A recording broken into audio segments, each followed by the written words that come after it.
day, and welcome to Brushstrokes TV. My name is Linda Thorson, and today I'm going to share techniques and ways of how to take an idea that you may have from a photo, from seeing a scene outside and you're painting outside, or just something you've seen that you want to put onto your watercolor paper. Well, how do you take it from an idea and put it on paper? It sounds simple, but I just want to offer you a number of ideas that would help you to think of the way to do it that works best for you. The first one is the intuitive, I'll call it. You look at that, it inspires you, you just start painting. You don't draw anything.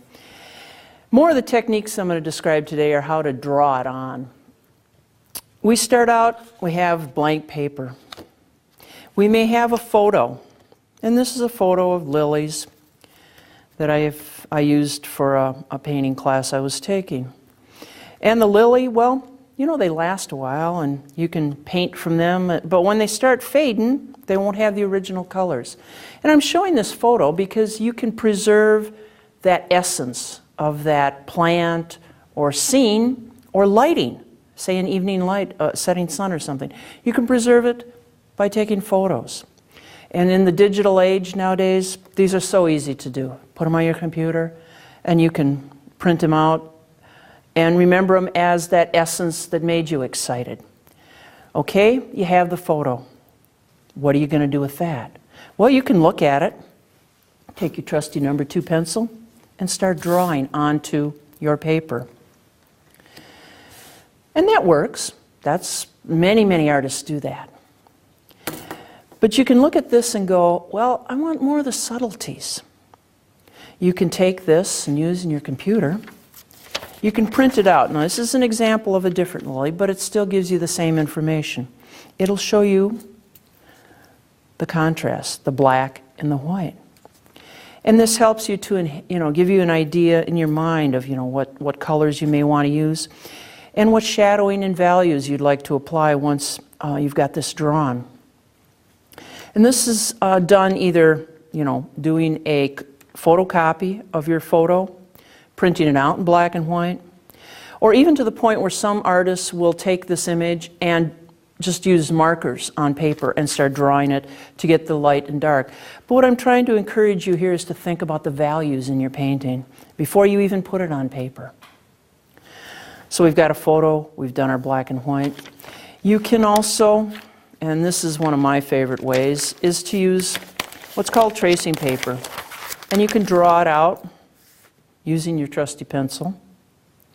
And what's neat about tracing paper is that you don't have to draw the entire image. You can take this flower and draw it on one piece, this flower, draw it on a second piece, or take a flower from another image and draw it on a second piece.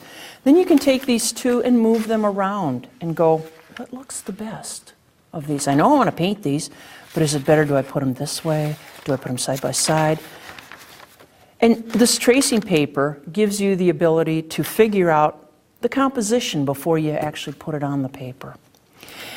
Now, what's neat about tracing paper is you can draw as many things as you want. You can erase it. Basically get all your corrections done here. Your values, your corrections, how you want it composition-wise, and think that through before you put it on your paper. And we'll talk about why you should have all this kind of organized before you put it onto paper. Okay, you've got it on your tracing paper. The next is, okay, I need to put it on here. Well, you can go to your local art supply store and purchase what's called waxless transfer paper. And this is basically the old carbon paper. When I was younger, we had carbon paper was our tracing mechanisms. And this is the same thing. You'll take an image that you've done on your tracing paper, and then you can just, using a pencil, press and make the shape. And if you press hard enough, which I didn't, and I don't know if you can see it, but you try to press so you can get through the two layers and have the image appear. Well, this is nice and light, which is important when you're transferring an image. And if you don't have this, you can actually make your own. And that's done by taking your tracing paper. And this is where I have fun. You get busy in being an artist, and you just loosen up. Here you apply, you just do all kinds of crazies with your pencil. Then you can take a piece of paper towel and wipe off the excess pencil. And this you can use as a tracing paper or transfer paper too. Turn it over, and you place your image on top, and then just draw on the lines that you've created that you want to put on. And that will transfer also. You'll see that. And that is also nice and light too, because you want to keep it light. If you get it too dark, it may be hard to remove. Now, once you've got your image drawn and you're ready to transfer it, there's a couple other ways that I want to introduce you to that are out on the market, which you may or may not have heard about, but they're part of this discussion I'd like to pursue with you. And it amounts to the kind of pencils and actually charcoal in that you can use. And what you have is we can use, these are 4 empty blanks that I then did a number 2 pencil. I used a thing that's a second pencil, which is called a graphite tint cool gray. And these are made by a particular company. And they're basically, when you add water to them, you can get colors from them. They're kind of like a watercolor pencil. But you can draw with them. And you can see where if you use like your darker colors for like rocks and your landscapes, they might be something you want to use. Another one is actually, it's kind of neat, and it's water-soluble graphite. It's like taking your number 2 pencil and making it that you can add water and it'll dissolve. And the companies have actually gone so far as to make them in the various pencil leads, such as 4B, which means 4 black, or a hard lead, or a softer lead. And so they exist. And there's your trusty charcoal. Some people love to draw on charcoal. You can use light or darker charcoal. The transfer paper, which I showed you. And then also the homemade transfer paper. Now, I drew an image on here of 3 lines, an X through the lines, another X, and then a single line on this paper, because I wanted to show you that you can draw with these, but then the next question is, what if I got to remove the line? Well, when you do anything on watercolor paper, keep in mind of trying not to damage a paper, because the minute you damage a paper, when you apply the paint, it'll look different than the area that's undamaged. And that'll affect how it looks to you as you paint it. Now, I showed you of drawing with these various pencils and charcoal onto these rectangles that I've created here. The next question, when you've put this onto watercolor paper, is can you lift what you've drawn? And with this, I've demoed 2 ways. One, using a soft eraser. And what I call a soft eraser is your standard, what you had in elementary school eraser, the white polymer eraser, and kneaded eraser. These are soft erasers. And you can use them, rub across the paper gently, and see if it lifts or not lifts your pencil marks. Now, using each of these pencils and charcoal, I've shown here using the soft eraser. And then what I did on the other side was I got a little aggressive. We as artists have some really neat tools. And this is one of them, an electric eraser, where you can press it and, well, you know that this is literally attacking the paper. But I'm showing you I want to show the extremes. So the soft eraser will lift the pencil, and the electric, of course. We come over here to the graphite tint, not budging a whole lot. When we do the water soluble, the electric eraser gets right in there and does some removing of it. The charcoal, both will remove a bit. And the transfer paper and the self-made paper, they both are lifted easily with soft erasers.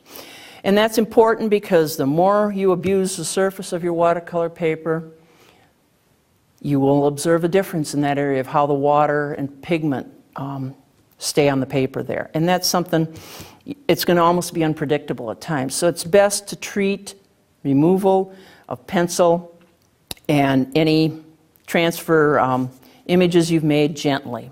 And that's why I encourage the kneaded erasers for you to remove it. Now, once you've put it on paper, there's times where you're going to want to paint and leave the lines on or not. I've created another demo sheet of that same sequence. The rectangles with that same design, the pencil, the graphitint, water-soluble graphite, charcoal, transfer paper, and homemade transfer paper. Now, what's happened here is you'll see this color. Well, what I did was I opened my trusty palette, wet my paints, made a puddle of paint here, did a swipe, swipe. And I did that for each of them, just one swipe up the paper. Because I wanted to see a couple of things. The first of all being that when you apply the paint in just kind of a gentle sweeping motion, does this have the pencil mark move or become kind of dissolved into the paint itself? Or does it blur? Or does it stay? And that's what we're seeing here. Now there's one other thing I did on here, and that's where I took my brush, using the same brush again, I dipped it in water and did a swipe here, and I did that on all 6 samples. And what I wanted to see was, does water move the pencil mark or not? Or does it affect like the graphitint, which is a water-soluble, almost a water-soluble paint itself in the graphite? Does the water-soluble graphite have an effect when the water is put on it besides the paint? And again, the charcoal and the transfer papers. Now, we started looking first at the clear water. Well, with the pencil, not much. Here at the graphitint, you're starting to see it being lifted. And also, you'll notice how white it is here, and you start seeing some grain, which means that this stuff's being lifted as the brush is moved across, and you're starting to get a gray tint. And you may not want that. You may want to preserve the white of the paper. So keep that in mind if you use those kind of pencils.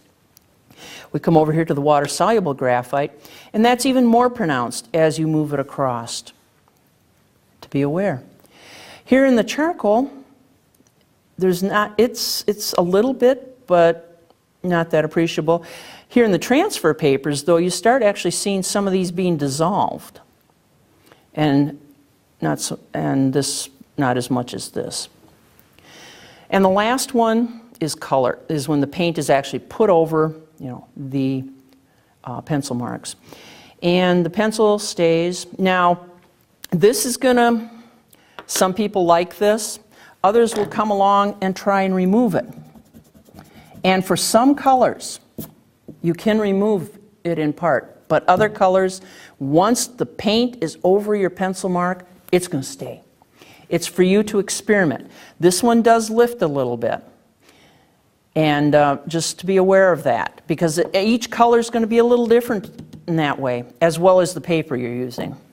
Then we come over to the graphitint, and you're starting to see it lift again. Water-soluble, the grain, mixing of the colors. Charcoal pretty much stays there. And the transfer papers are getting lighter when you put paint across them. These are all methods that you can put your inspiration onto watercolor paper. And I'm showing you this so that you can realize that there's more than just the plain old pencil. And I'm going to wish you happy painting.